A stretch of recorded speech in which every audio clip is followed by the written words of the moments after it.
person to answer it here lah.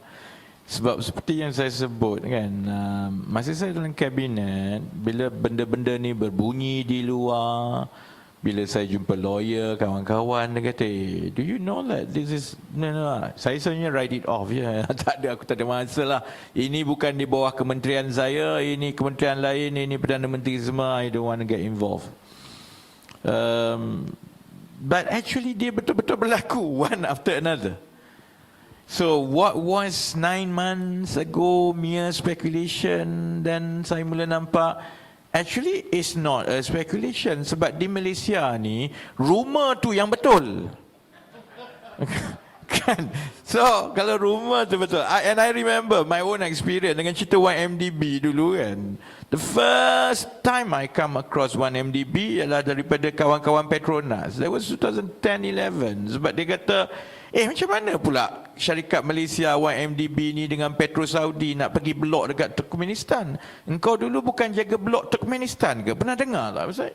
Tak ada pun, rumor je kot. Out of that rumor, bila you korek, selalunya korek. Kan? Selalunya dia betul. So, I think by now lah, we are at the stage where semua yang sebelum ini kata spekulasi, rumor, semua ni, it has been confirmed betul.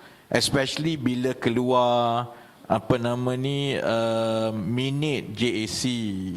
Yang itu memang dah confirm je lah. Sebab tu, saya rasa kita di final stage. Esok Bar Council will do your walkabout di Putrajaya kan. I think MPs, I think we've tried walk. MPs are trying to do our best. Orang lain pun semua kan. But I think seperti yang saya sebut lah, I hope my former colleagues in the cabinet speak up. Itu satu. Yang kedua, I also hope my dear Prime Minister do not brush it. Jangan tolak ke tepi yang ini.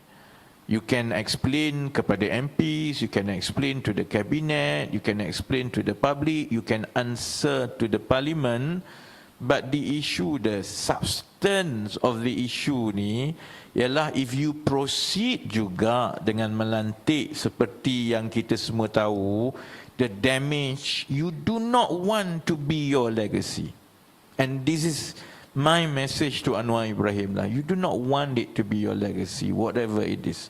For many decades in the future, orang akan mengingati Anwar Ibrahim as the one person that made a U-turn on our judiciary. And what a waste. After all these years, why? Kan? My question, why? So, walaupun dia spekulasi and so on, I think the best way, if I were by his side to advise him, I would say that the only way for you to do now is not to proceed, then return, go back to the nomination yang JAC dah buat pun. We all know the nomination kan dah ada, and leave it as it is, and then let this kemudian baru tumpu kepada how to improve and so on lah kan. Okay. So,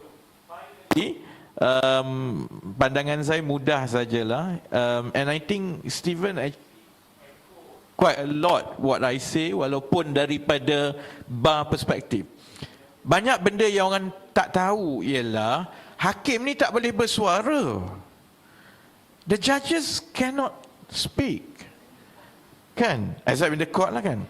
So you bayangkan kalau dalam ada forum, kalau esok ahli parlimen pakatan dipanggil ataupun hari Jumaat malam hari tu ahli parlimen BN dipanggil kan dalam sidang tertutup, apa-apa yang siapa-siapa bagi penerangan kenapa macam ni 1, 2, 3, 4, the judges cannot defend themselves.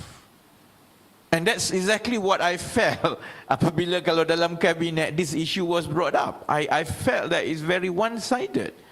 Because they are not here to defend themselves. You cakap macam ini, you cakap macam itu kan. The proceedings pasal the integrity, qualification, the quality of a judge is actually at JAC. and then you cannot summon them, you tak boleh nak sembang. Jadi bila semua ni dah berlaku daripada yang spekulasi itulah, daripada spekulasi tiba-tiba jadi satu, and then you know, kalau kita jadi hakim, how would you feel? You cannot defend yourself. Akhirnya, kalaulah bukan bar council ke ataupun ahli parlimen yang actually lend and amplify their voice, because we know they cannot speak, but if we are in their shoes, we know how it feels. Kan? Jadi now I think the next step is to amplify this to the public. Sebab seperti yang Saudara Faizal sebut tadi, I'm a politician. I know politician most of the time only react to public pressure. Politicians only understand the language of power. Language of power is what they exercise. Language of power is what the signal the public sends to them. So I don't know what will happen. My worry is that it will proceed. Then you know we have another problem. But my hope is that dia tidak mati di sinilah. This issue pengetahuan yang muda-muda, you know, you have to carry on because walaupun benda ni nampak technical, kecil, tak ada kesan kat kita, is a grave injustice, I think, to begin with, to those affected, that will have severe repercussions to nationhood in the future across all aspects, business, economy, our individual rights, check and balance for the government, and so on and so forth.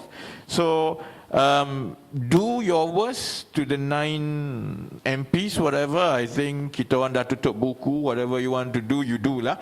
We don't care. But hopefully when we go to JB next week, Penang next week, no matter what is the crowd, berapa orang tanda tangan petition, I think we are just doing what we think a civic-minded citizen should do. And after all, most of the major change in this country never begin with huge group of people. It's always small people here and there. So long as the message is there and people understand, and hopefully I hope Putrajaya will listen. And kalau ada kerajaan lain yang nak buat pun, I think we will do exactly the same thing. That's the only way to make sure society finally acts as a check and balance, because power corrupts. Thank you very much. Thank you.